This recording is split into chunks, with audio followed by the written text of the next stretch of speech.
하나님 아버지의 마음을 아는 교회, 하나님 아버지의 마음을 아는 성도라는 제목으로 오늘 말씀을 함께 나누고자 합니다. 여러분은 아버지 하면 어떻게 떠오르세요? 어떤 분한테는 자상한 아버지가 될 수 있고, 어떤 아버지는 정말 아버지가 싫어서 고래고래 소리를 지르는 분도 있으세요. 여러 가지 가정들마다 아버지의 이미지가 정말 다를 것입니다. 아버지의 사랑, 그토록 재롱이 많았던 예쁜 딸을 키우면서 엄마 아빠는 행복했습니다. 그리고 그 딸아이가 이렇게 계속해서 예쁘게 자랄 것이라고 모든 부모는 아마 생각할 겁니다. 그래서 어렸을 때 효도는 어렸을 때 다 한다고 하잖아요. 3살, 4살 유치원 갈 때 빵긋빵긋 웃으면서 힘이 들지만 그렇게 소망을 주고 희망을 주고 정말 그런 때묻지 않는 아이들의 그 순수한 모습을 보면서 그래, 네가 오늘 효도 다 받았다. 어른들이 하시는 그 말씀이 있습니다. 이 아버지도 자기 딸이 너무 어여쁘고 예뻤기 때문에 이처럼 사랑을 주면 잘 자랄 거라고 생각을 했죠. 그런데 이 딸 아이가 완전히 어느 날 다른 아이로 변했습니다. 요즘에는 중고등학교 때 막 이렇게 변하기도 하는데 요즘에는 또 초등학생으로 내려왔다라는 기가 막힌 이야기를 들으면서 정말 세상이 많이 변했구나. 우리가 여차하면 꼰대가 될 수 있으니 정말 지혜롭게 꼰대가 되지 않아야 되겠구나.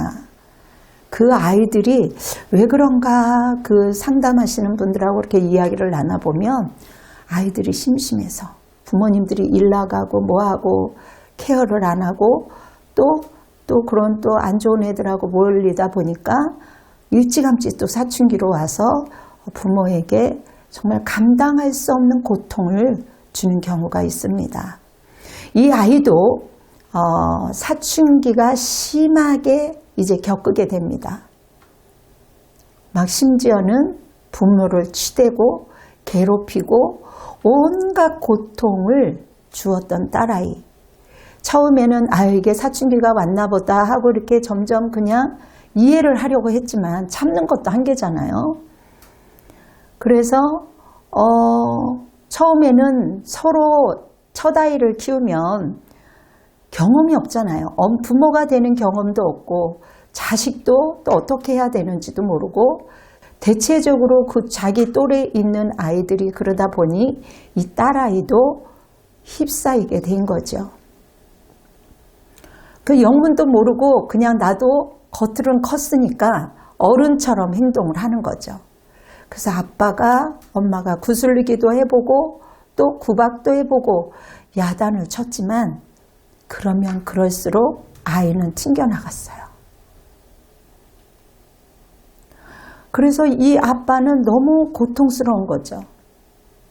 상담도 해보고 그래, 딸아이가 돌아왔을 때 정말 잘해야 되겠다. 좋은 아빠가 되어야 되겠다 하지만 작심삼일이잖아요.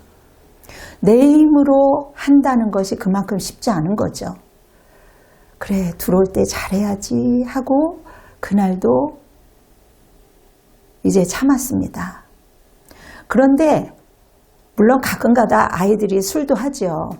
그날은 또 너무 또 술 만취가 되어서 돌아온 딸은 그 동네고 어디고 부끄러운 것도 없이 술을 많이 먹으니까 노상방뇨로 이웃들에게 민원이 들어오는 거죠. 아들도 아니고 딸아이가 술을 먹으면 아무데나 그냥 급한 대로 그렇게 노상방뇨한다는 이야기를 들었을 때 이 아버지는 가슴이 무너지는 거죠. 너 또 한 번만 그래봐라 가만두지 않겠다. 너 또 한 번만 그래봐 가만두지 않겠다 협박을 했지만 또 그날도 그 딸아이가 만취가 된 상태에서 문을 발로 걷어차면서 문 열으라고 그렇게 한 거죠. 그런데 그 아빠는 그날 견딜 수가 없었어요. 아버지가 들어오는 그 딸아이가 너무 화가 나서 그 집에 있는 꽃병을 던졌는데 확 던졌어요. 그런데 스쳐 지나가기도 했지만 딸아이의 머리에 맞아서 피가 펄펄 흘려서 응급실에 갔다는 겁니다. 다행히도요, 목숨은 건졌어요. 그리고 아버지는 그때부터 상담이 들어가기 시작했죠. 물론 상담도 들어갔지만 초창기에 더 내가 이러다간 살인까지 하겠다 싶으니까 상담을 하면서 극기야는 딸아이에게 내가 너의 마음을 몰라주고 정말 너가 이렇게 되기까지 네 마음을 헤아리지 못하고 정말 내가 몹쓸 아빠였다. 그러면서 아빠가 병원에 와서 눈물을 흘리는 것을 보니 이 딸들도 사람인지라 양심이 있잖아요. 이러다 나도 죽겠구나 하는 그런 경험을 했는지 무릎을 꿇고 있는 용서를 빌고 있는 아빠의 눈을 보니 때 그날만큼은 아빠의 눈이 어떻게 생겼는지도 몰랐대요. 하도 서로가 바쁘게 지냈으니까. 그런데 그 눈이 정말 그 눈동자를 처음 마주쳤다는 거죠. 아빠의 눈을. 그러면서 그 눈이 외국 사람처럼 눈이 이렇게 까만 눈동자는 아니면서도 갈색이면서 아버지의 눈동자가 그렇게 이쁘게 보였다는 거죠. 그러면서 그 이쁜 눈으로 딸아이를 보면서 내가 정말 잘못했구나. 눈물을 고이면서 무릎을 꿇고 용서하는 그 아버지를 보며 이 딸아이는 감동을 받게 되죠. 그리고 자기도 피를 펄펄 흘리고 죽음을 경험한 그 딸아이는 그때서야 정신을 차리고 아빠와 화해를 하게 됐어요. 저도 그 얘기를 들으면서 야, 그래도 그렇지. 어떻게 화병을 던져서 그럴 수가 있니? 얼마나 화가 났으면 그랬을까 이해도 되면서도 그 아이는 민원이 들어올 정도로 한 번도 아니고 두 번도 아니고 그럴 때 정말 힘들었겠구나. 지금은 그 사춘기가 너무 어린 나이에 왔기 때문에 부모들이 감당할 수가 없다는 거예요. 몸은 컸는데. 그리고 요즘에는 핸드폰이 있으니까 그 핸드폰을 가지고 저 가출했어요 그러면 나쁜 사람들이 연락을 해서 그렇게 그런 이야기를 들을 때 설마 했거든요. 그래서 저희들이 정말 다음 세대를 향해서 부모들도 그 누가 그 아이를 책임져 주겠어요. 그렇지만 그런 이야기가 들려올 때 정말 우리가 함께 기도해주고 또 상담도 해주고 그러면서 한 가정이 금세 회복되어지는 그런 거를 볼 때 또 흡족함을 느끼게 되죠. 내 자식만큼은 안 그럴 줄 알았어요. 근데 이처럼 내 아들은 그렇지 않을 줄 알았어요. 내 아내는 그럴 줄 안 그런 줄 알았어요. 이러죠. 그렇지만 막상 기가 막힌 상황이 닥치면 감당하기가 쉽지 않습니다. 어떻게 방법을 대처해야 될지 모르기 때문에 이처럼 실수가 있기 마련이죠. 여러분의 아버지는 그러면 어떠셨나요? 좋은 아빠였나요? 아니면 이 아버지처럼 어쩔 수 없는 실수이기도 하지만 모든 부모는 자기 자녀한테는 잘하기를 원하죠. 좋은 아빠가 되기를 원하고 심지어 성경에 보면 악한 자라도 자기 자식에게는 좋은 것을 주려고 하는 게 부모의 심정이라는 거죠. 얼마 전에 여성의 혐오증을 갖고 있는 그 남자가 아내가 가출을 하고 하면서 여성에 대한 그 혐오증이 너무 심했기 때문에 여성들을 많이 정말 죽인 사람이 있어요. 그렇지만 그 사람은 자녀들만큼은 그렇게 애지중지 키웠다고 합니다. 여러분은 어떤 아버지로 남기고 싶어요? 어떤 아버지로 남고 싶은가요? 이 말씀을 들으면서 예수님을 생각하게 됐어요. 하나님 아버지를 생각해 보려고 합니다. 그럼 인간은 이렇게 자기 사랑으로 다가가다가 이런저런 실수를 하지요. 그리고 상처를 줍니다. 그런데 하나님 아버지께서 가지고 있는 마음을 우리가 생각해 보려고 하는데요. 아버지께 포커스를 두겠습니다. 그래서 오늘 본문을 보면 누가복음 15장에 보면 작은 아들이 유산을 달라고 하죠. 여러분 그 당시 유산은요 자동으로 아버지가 돌아갈 때 가능하죠. 우리도 심지어 그렇지만 요즘에는 미리 상속을 하시는 분들도 있습니다. 그러나 당시에는 있을 수 없는 일이었어요. 왜냐하면 건강한 아버지가 눈을 부릅뜨고 펄펄 살아 계시는데 자녀가 나 유산 주시오. 아버지가 율법대로 물려주는 유산인데 정말 건강한 아버지, 눈을 부릅뜨고 다니는 그 아버지의 그 마음의 인격과 자존심을 무너뜨리는 거죠. 돈 안 주면 단절할 거야. 그러다가 협박하다가 안 되다가 요번 주에 사고 나는 그런 뉴스를 보게 되잖아요. 누나도 있고 큰 형아도 있는데 이 막내는 사업을 하다가 실패를 해서 계속 돈을 달라고 하니 엄마는 뭐 몇천만 원을 땅에 숨겨두고 통장에 없는 거 이렇게 돈이 없어. 이제 아들이 하도 돈을 달라고 하니까 그러니까 그 돈 다 어디 갔냐고 하고 결국은 두 부모를 안타깝게도 살해한 경우가 있어요. 단절하겠다는 거죠. 그 당시에도 이스라엘도 그렇고 우리나라도 그렇지만 그 당시에는 가족 제도가 절대화가 있는 곳이었어요. 그리고 아버지는 장자권의 권한을 갖고 있었기 때문에 성경에 보면 에서와 야곱이 있었을 때 에서 보고 네가 나에게 좋은 내가 좋아하는 맛있는 음식을 대접해라. 그러면 내가 그 기운으로 흔쾌히 너를 축복하겠다 하는 그러한 장자권이 있었던 거죠. 미국도 그랬고 우리나라도 그렇고 장자에게 땅을 물려줬습니다. 아버지는 장자의 권한을 갖고 있는 분이세요. 그런데 아들이 그렇게 인격과 자존심을 상하게 하면서 이제 아버지는 더 이상 존중히 여기지 않는 거죠. 그냥 아버지는 나에게 돈만 주는 사람. 제가 어떤 자매하고 상담을 하는데 우리 엄마는 아빠하고 헤어지고 나를 다른 데 던져버리고 오로지 돈만 준 사람이었다. 오로지 내가 필요한 돈 외에는 나에게 사랑을 준 사람이 아니었다고 펑펑 울어요. 자, 오늘 본문에 보면 탕자 아들, 막내 아들은 너무나도 무례하게 짝이 없는 아들이에요. 아버지의 사랑을 그냥 밟고 짓밟고 떠나가겠다라는 거죠.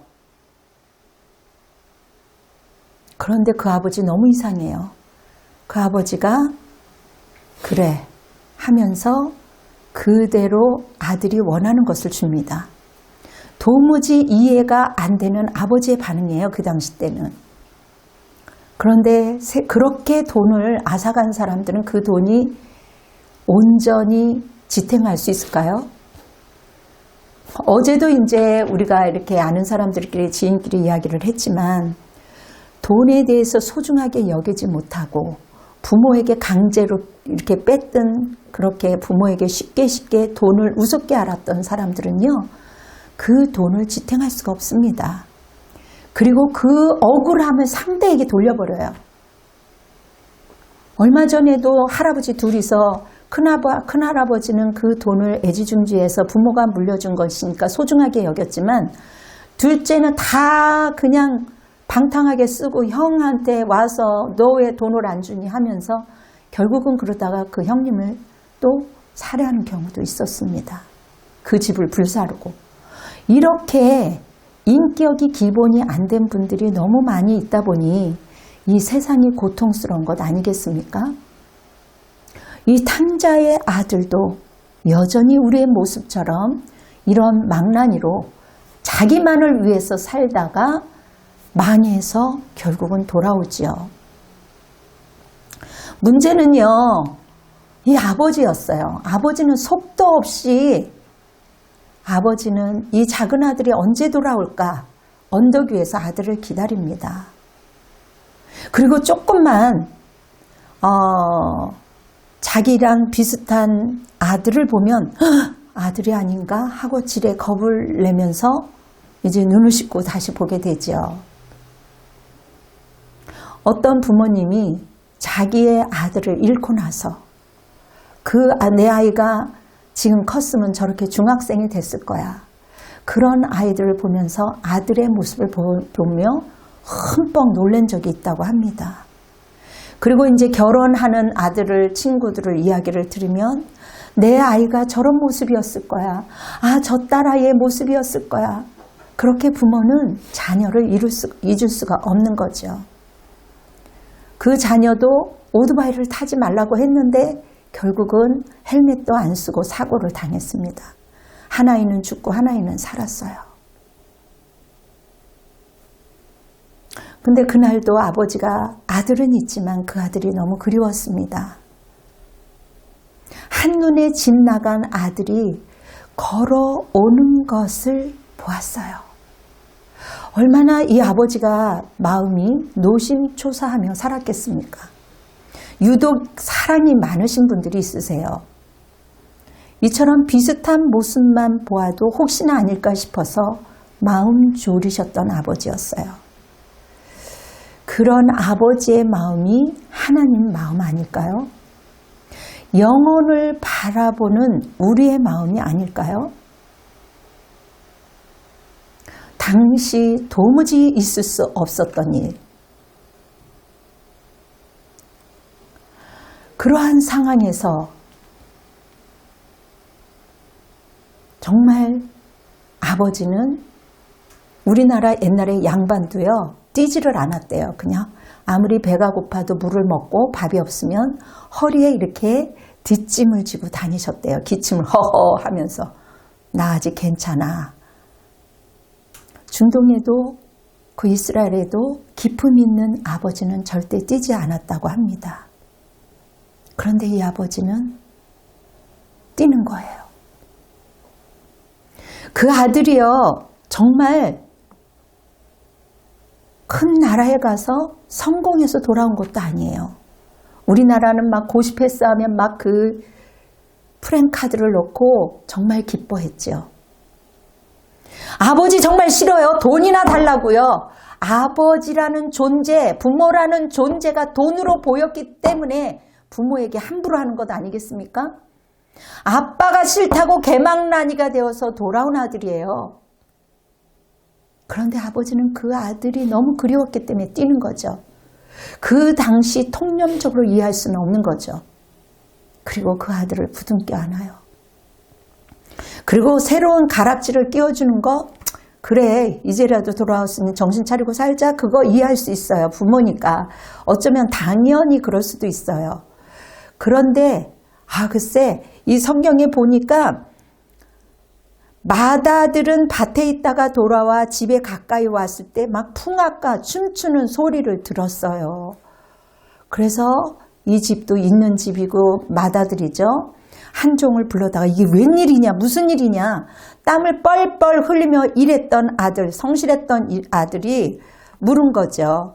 그런데 이 종이 당신의 동생이 돌아왔음에 당신의 아버지가 건강히 돌아온 그 아들을 맞이하여서 살찐 송아지를 잡고 주위에 있는 사람들에게 내 아들이 왔어요.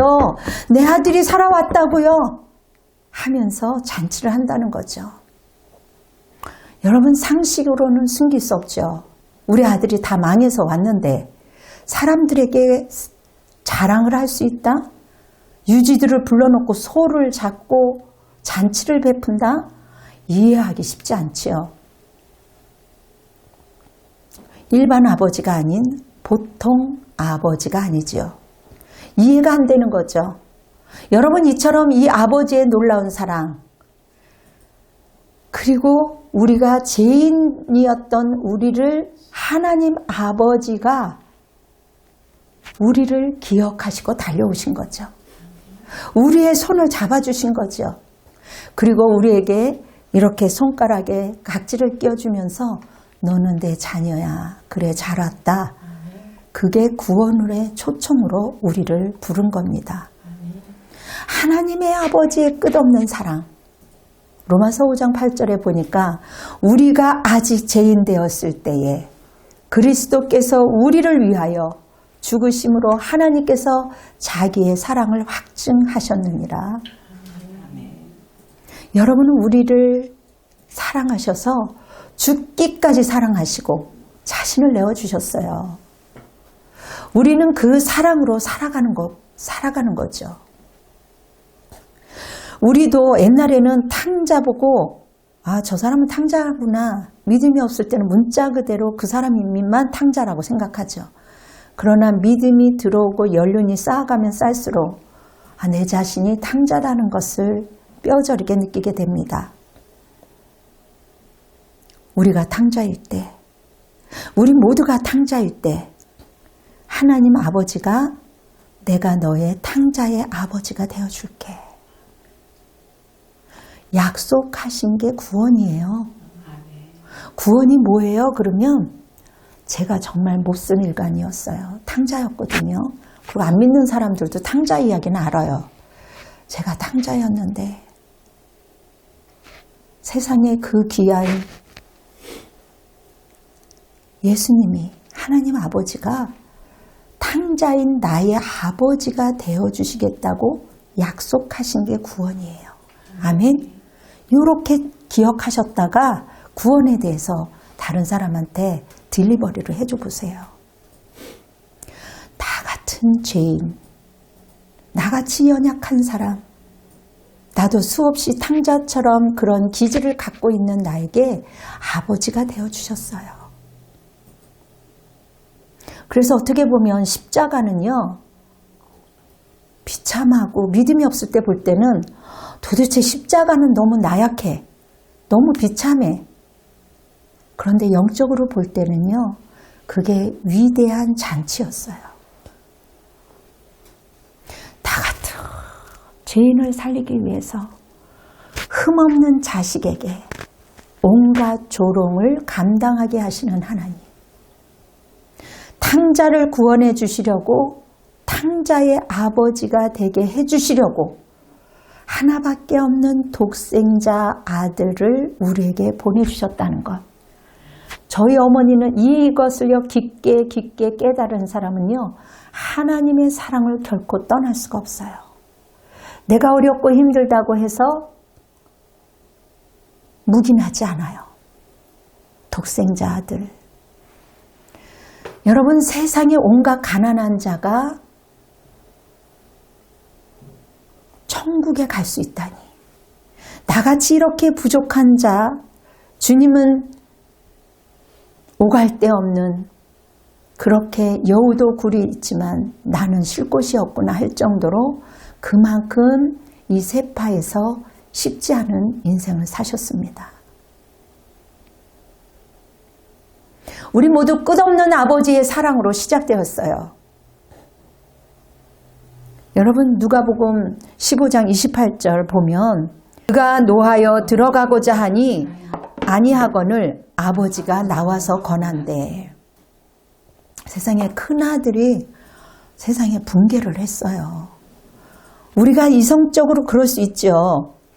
어느 날 교회에 잔치를 하는데 세상에 우리는 수고하고 그러는데 뭐 특별한 거 주지 않으면서 저 새신자, 괜찮은 새신자가 왔다고 막 교회에서 잔치를 베풀고 좋은 거를 먹이고 때로는 아주 좋은 것들을 주고 막 목사님이 예전에 우리는 관심도 별로 안 가지는 것처럼 새로운 사람에게 막 관심을 가질 때 우리 속에서 붕괴가 안 일어나겠어요?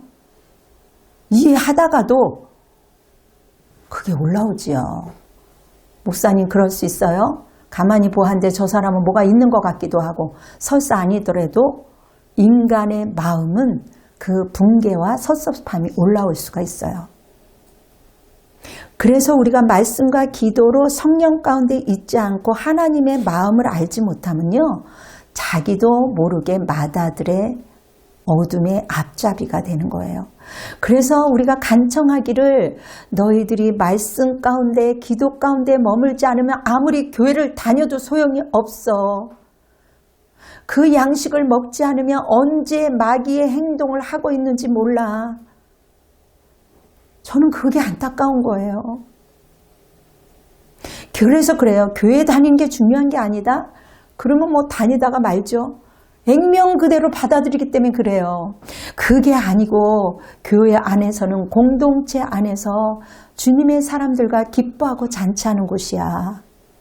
그러나 그 믿음은 내가 말씀을 보고 먹고, 여러분 이삭을 보세요. 하나님을 의지하고 부자인 아버지가 있었지만 이 사람은 계속 자기 땅을 파요.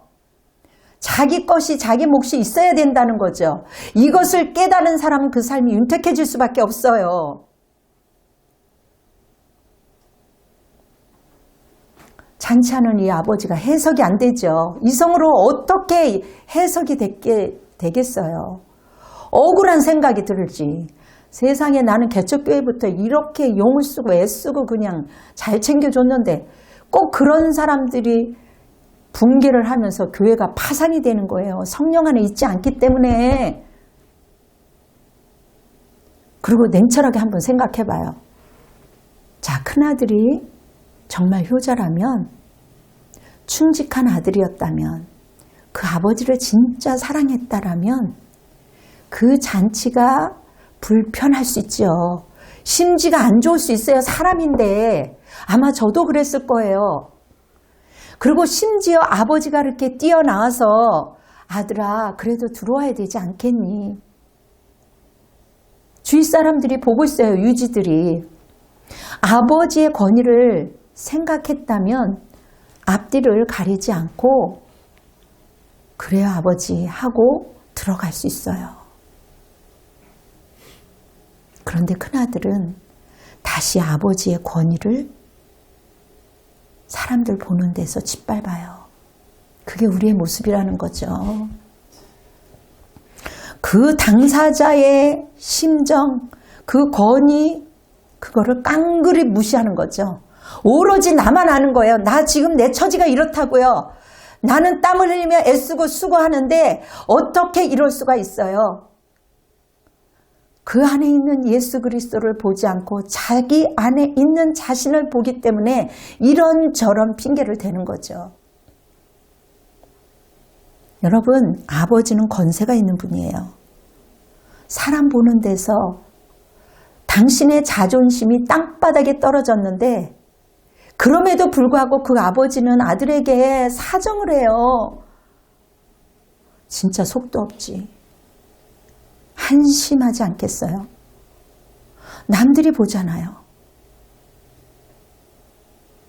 그런데 이 아버지는 큰아들도 소중해요. 또다시 아들에게 동생이 왔잖니? 우리 들어가자. 타일러입니다. 이렇게 나왔어요. 바깥에까지. 여러분 큰아들이 왜 화가 났을까요? 아 그래. 작은 놈은 돈 받아서 떠났어. 이제 아버지가 돌아가시면 이 돈은 다 누구 거야? 내 거야. 부모들이 그러죠. 말을 안 들으면 이놈아 내가 너한테 재산을 물려주나 봐. 그런데 그 자식은 알아요. 부모가 돈이 있기 때문에 죽으면 누구 거예요? 내 거야. 아무리 그렇게 백날 해봐야 소용이 없다니까요. 큰아들은요. 내 재산이라고 생각했어요. 근데 지금 잔치 벌이고 가락지 껴주고 유지들 불러서 잔치하면 내 돈이 없어져. 아버지 돈인데 화가 나는 거죠. 큰아들이 너무 화가 나서요. 보세요 아버지. 이게 뭡니까? 재산은 누구 거예요? 아버지가 재산 주인인데 아버지를 막 등 띄미는 거죠. 결국 효도 아닌 효도로 재산 때문에 충성한 거죠. 자기 재산 때문에 충성한 거예요. 내가 어차피 내 거가 될 거야. 나만 복 받으면 돼. 다른 사람이 작은 아들이 탕자가 되든 어쨌든 나한테 이권이 없고 나한테 손해가 되면 붕괴가 일어나는 거죠. 그 모습이 우리의 모습이구나, 내 모습이구나. 저는 어렸을 때 이제 아파트에 살면서 시집을 왔더니 땅이 없잖아요. 근데 제가 이제 미국에서 살면서 부모님이 그 앞에다가 땅이 넓으니까 뭐 가지도 심고 한국 거를 막 심잖아요. 고추도 심고 그리고 배 씨앗을 갖고 미국 배는 맛이 없어요. 배도 갖다가 그 밑에다가 비료도 주고 하면서 배를 맛있게 먹었어요. 한국 거를 맛있게 먹었어요. 그런데 아이들에게 그런 것을 보여주고 싶었어요.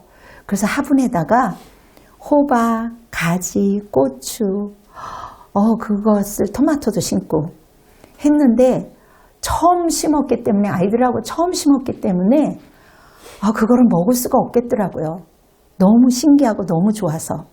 그래서 새벽에 그 동네에 이제 교회를 가는데 예쁘게 포장을 했어요.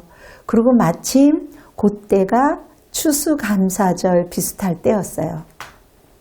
그래서 그것을 예쁘게 포장을 해갖고 미안하니까 민망하니까 뒤에다가 쓱 갖다 놨어요. 호박하고 가지하고 토마토하고 고추하고 예쁘게 싸서 옛날에 부모님이 쌀을 갖다 주고 야채와 이런 것들을 갖다 주고 김치를 갖다 주고 한 것을 보았기 때문에 그 첫 열매를 먹을 수가 없었어요. 그래서 새벽 예배에 기쁜 마음으로 갖다 놓았는데 나중에 그분이 그거를 보면서 세상에 이거 누가 갖다 놨냐 이랬냐 하는데 너무 부끄러운 거예요. 나는 첫 열매라 갖다 놨는데. 그래서 나중에 이제 보고서 제가 이래서 갖다 놨습니다. 새벽 예배 다 끝나고 나서 그랬더니 세상에 내가 머리가 이렇게 희끗대도록 여지껏 이런 거는 보지를 못했다. 그래서 그거를 드실 때 너무 감격스러워서 이제 드셨다 그런 얘기를 하셨습니다. 그리고 이제 제가 어렸을 때 이제 왜냐하면 부모님이 하시는 걸 보잖아요. 그러니까 제가 저금통을 깨뜨려서 헌금하고 양말을 사드렸어요. 그랬더니 내 친구가 그거를 보면서 나도 할 거야 하면서 했습니다. 근데 그때 엄마 내 친구도 나를 보더니 씩씩거리면서 나도 할 거야. 그랬더니 그 호박 자르는 얘기를 하면서 부모님이 그런 얘기를 하는 거예요. 참 부모님이 칭찬을 좀 잘해주셨던 것 같아요. 너는 마음을 다해서 보화를 깬 거고 그 친구는 물론 안 하는 것보다 좋지만 시기하는 마음으로 안 좋은 마음으로 그런 마음으로 하면 하나님이 기뻐 받으시지 않아. 그렇게 말씀하셨어요. 자, 여러분 이 아들이 아버지한테 충성을 하면서 열심히 일했어요. 누구를 위해서 일했을까요? 자기를 위해서 일했어요. 저는 어저께 이 말씀을 보면서 얼마나 편안하게 잠을 잤는지 몰라. 야, 옛날에 보았던 이 말씀이 시간이 가면 갈수록 더 깊이 다가오는구나. 여러분 우리가 교회를 다녀도요. 자기를 위한 것일 수 있어요. 그러면 문제가 터지면요. 억울하고 분해요. 내가 30년, 10년 동안 새벽기도 한 번도 빠지지 않았거든요. 세상에서도 10년 동안 기도를 하면요. 뭔가 생겨요. 떡이 생겨요. 그런데 목사는 나한테 아무것도 해준 게 없어요. 교회는 나한테 아무것도 한 게 없어요. 그딴 하나님을 내가 왜 믿어? 그러면서 안티로 가난한 백성이 되는 거죠. 아버지한테 탕자가 나간 다음에 효도를 하잖아요. 사람들이 볼 때 너무 좋은 거죠. 그리고 본인도 그래 내 동생 놈은 도망갔지만 나는 우리 아버지 끝까지 지킬 거야. 너무 좋은 마음으로 했어요. 좋은 의도로 했어요. 좋은 의도로 교회를 다녔어요. 좋은 의도로 목사님을 섬겼어요. 그런데 저쪽에서는 더하네. 나도 더 할 거야. 애나 어른이나 이렇게 보면 그런 모습이 보이죠. 결국 효도도 누구를 위해서 했어요? 자기를 위해서 했어요. 우리가 여차하면 신앙생활을 이렇게 할 수 있다는 거죠. 어느 날 내 의가 올라와서 나 이렇게도 하고 이렇게도 하고 이렇게도 그게 누적이 돼서 그러기 때문에 우리가 조용히 섬기는 가운데 그렇게 할 때 이 땅에서 다 받는 것이 아니라 받기도 하지만 주님의 상급이 기다리고 있는 거예요. 그런데 31절 32절에 보니까 아버지가 이르되 예 너는 항상 나와 함께 있으니 내 것이 다 내 것이로되 내 동생은 죽었다가 살아났어. 내가 잃었다가 얻었기로 우리가 즐거워하고 기뻐하는 것이 마땅하지 않냐? 근데 아들을 설득해서 들어가서요. 해피엔딩으로 끝나야 되는데 끝이 없어요. 다른 성경은 어느 정도 끝이 있거든요. 여기에는 아버지가 내가 잃었었잖아. 그 아들 다시 한번 못 볼 뻔했잖아. 여차하면. 근데 얻었어. 아버지는 지금도 여전히 그 아들을 기다리면서 고뇌와 슬픔 가운데 하나님의 선택한 사람들을 기다리고 있다는 거죠. 그러나 너희들은 먼저 와서 진짜 네가 나를 사랑한다면 이 모든 것이 너희 것이야. 근데 너는 지금 잔치를 벌이고 나니까 돈 하면서 화가 나는 거 아니니? 너는 동생이 죽었는지 살았는지 찾아보지도 않았잖아. 근데 나는 애타게 기다렸어. 나는 잃었다가 찾았어. 아버지의 눈물과 아버지의 고뇌와 슬픔 아니겠어요? 창세기에 보면 아벨과 가인이 나오잖아요. 그런데 가인한테 아벨이 어딨냐? 그랬더니 뭐라 그래요? 내가 알지 못하는데 내가 아우를 지키는 자예요? 맏아들의 마음과 똑같지 않나요? 지금도 우리가 신앙생활하면서 맏아들과 똑같은 신앙생활을 한다면 죽은 믿음이에요. 언제 어둠에 서서 배반하고 언제 어둠에 서서 세상에 이제는 새신자가 오니 목사님이 우리의 눈도 안 맞춰. 그 교회가 반쪽이 나는 거예요. 30년, 40년, 50년 그 수고한 모든 것들이 한순간에 마귀의 입에다 다 쳐놓는 거예요. 맏아들의 마음과 똑같이 신앙생활을 하고 있다는 것 관심 없어요. 내일도 바쁜데. 큰아들이 얼마나 둘째 아들하고 같이 일했으면 얼마나 좋겠어. 근데 큰아들, 작은 아들은 자기 몫도 감당 안 했죠. 근데 그 몫까지 자기가 일했다고 생각을 하죠. 다른 사람은 안 했는데 나는 이렇게까지 했단 말이죠. 그러면서 자기 거밖에 몰랐죠. 동생 잃어버리면 찾아야죠. 찾으면 해피한 거 아니에요? 찾을 때 행복한 거 아니에요? 그런데 아들, 그 동생을 잃어버렸다는데 찾는 사람이 없어요. 요즘 시대 전도하기 너무 힘들죠. 그럼에도 불구하고 기도하면서 정말 우리 몸된 교회에 작지만 하나님의 사랑이 있어요. 말씀이 있어요. 그러면서 찾는 거죠. 누가 찾아요? 맏아들이 찾아요. 먼저 믿었던 우리 맏아들이 찾아야죠. 마땅히 해야 할 일을 하지 않아요. 자기 일만 바빠. 왜? 이거는 내 돈이고 내 몫이니까 내가 이렇게 하면 하나님 아버지가 다 나한테 줄 거야. 나한테만 포커스를 두고 있기 때문에 하나님이 아무리 잔치를 차려줘도 마땅히 자기 일을 하지 않는 사람은 예배의 잔치를 좋아하지 않아요. 이 핑계 저 핑계 대고 예배를 멀리합니다. 이거의 차이예요. 이거의 차이. 여러분 누가복음 15장 1, 2절을 보면은요. 청중이 있고 죄인과 세리가 있어요. 그리고 한쪽에 바리새인과 서기관이 나옵니다. 여기에서 죄인과 세리는 탕자예요. 아버지 이제 저를 받아주시기만 하면 아버지 곁에 있을 거예요. 그러나 여러분, 바리새인과 서기관은요, 성실하고 충성했어요. 이 마다들처럼. 죄가 없어요. 죄 없는 사람한테 자꾸 설교하면서 회개합시다 그러면 얼마나 듣기 싫어하는지 몰라요.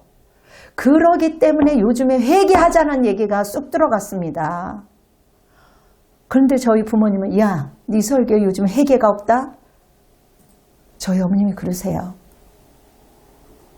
회개할 것이 없다 생각하는 자들이 마다들입니다. 아유, 목사님 무슨 회개, 무슨 십자가, 그런 설교하면 뭐 성도들이 좋아하는 줄 알아요. 그러니까 교회가 붕이 안 돼. 저 구박 많이 당합니다.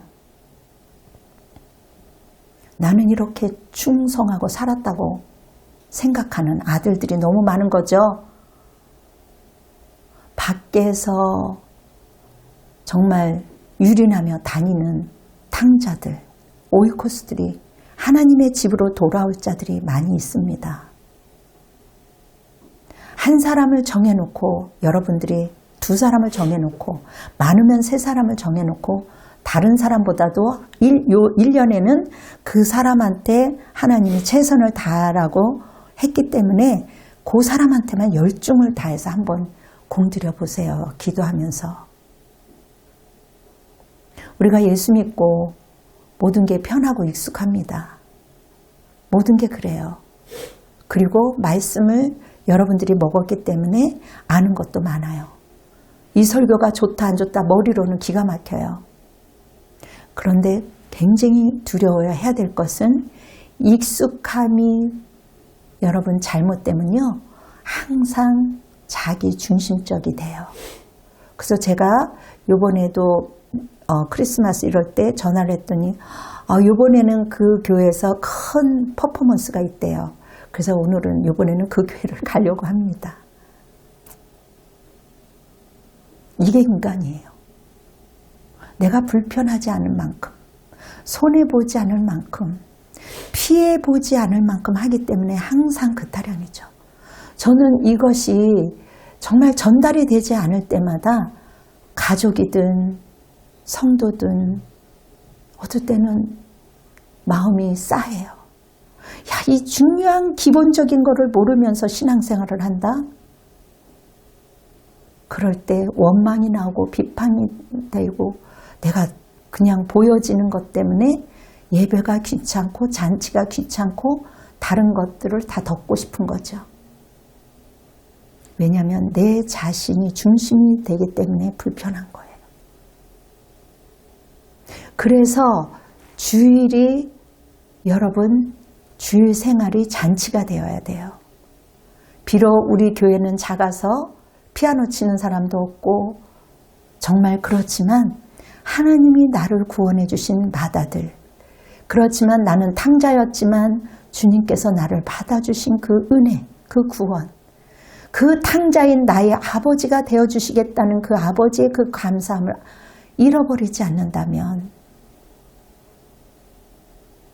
자기 자신이 중심이 될 수가 없죠. 자기 자신이 중심이 되다가도 내가 이러면 안 되지, 불편한 마음에 그 어둠을 쫓아내는 거죠.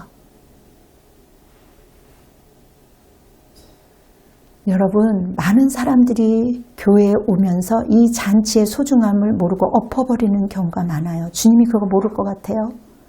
자기 중심적으로 생각하기 때문에 이 목사님 설교는 이렇고 저렇고 이렇고 판단하는 거예요.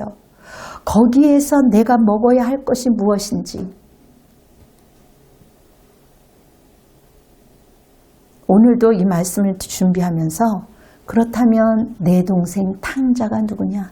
나는 받아들여요. 우리 믿는 사람들은 내 동생 탕자가 나이하고 상관없이 누구냐? 내가 찾아야 할, 주님이 이렇게 물어봐요. 너가 찾아야 할 탕자가 어디에 있냐? 너가 찾아야 할 그 탕자가 어디 있냐? 그것을 깨닫는 사람은 잔치의 축복을 아는 사람이에요. 찾는 자가 될 때 성도 다음에 기쁨을 알 수가 있어요. 나 같은 탕자를 새롭게 하려고 탕자의 아버지가 되어주신 아버지. 내 주위에 아벨이 어디 있냐? 죽은 자가 어디 있냐? 죽으려고 하는, 죽을 뻔하는 유린하는 자가 어디 있냐? 지금도 우리에게 묻고 있습니다. 주님의 은혜가 정말 차고 넘치시기를 주님의 이름으로 축복합니다. 아멘. 네. 하나님 감사합니다. 우리의 모든 죄, 탕자인 우리를 정말 용서해 주시기 위해서 탕자의 아버지로 오신 하나님 참으로 감사합니다. 주님의 사랑으로 우리에게 새 생명을 주셨으니 주님의 그 은혜의 사랑을 힘입어 너 주위의 탕자가 누구냐? 너의 동생 아벨은 누구냐? 그렇게 물으시는 그 아버지의 그 음성이 들려지게 하시고 결단하게 하시고 한 해 동안 살면서 나에게 정말 기도하면서 느껴지는 한두 사람, 그 사람을 위하여 공들이고 사랑하고 주께로 데리고 올 수 있는 그러한 순종하는 자녀들이 되기를 원합니다. 주님, 우리는 전도해야 살고 전도해야 서로가 사는 시대가 되어버렸습니다. 정말 우리의 아버지 하나님 능력으로는 할 수 없으나 겸손히 기도하는 가운데 성령으로 힘입어 할 때 주께서는 우리의 발걸음을 인도하실 줄 믿습니다. 지금도 곳곳에 아벨이 있습니다. 탕자가 있습니다. 주님, 그들을 위하여 기도하며 나라와 민족을 위하여 기도하며 도시를 위하여 기도하며 교육을 위하여 곳곳에 우리의 눈에 보여지는 것들을 하나님 기도하게 허락하여 주시고 그 말씀을 생명을 먹고 힘 있는 자로 이기는 자로 승리하는 자로 살아갈 수 있도록 주님 도와주시옵소서. 이제는 우리 주 예수 그리스도의 은혜와 하나님 아버지의 극진하신 사랑하심과 성령이 내주하심과 역사하심이 우리 분당 주신교회 성도들과 가족들 머리 위에 그리고 위정자와 대통령과 선교사와 열방 위에 지금으로부터 영원토록 함께할지어다. 아멘. 주님께 영광의 박수를 올려드리겠습니다. 여러분 사랑합니다.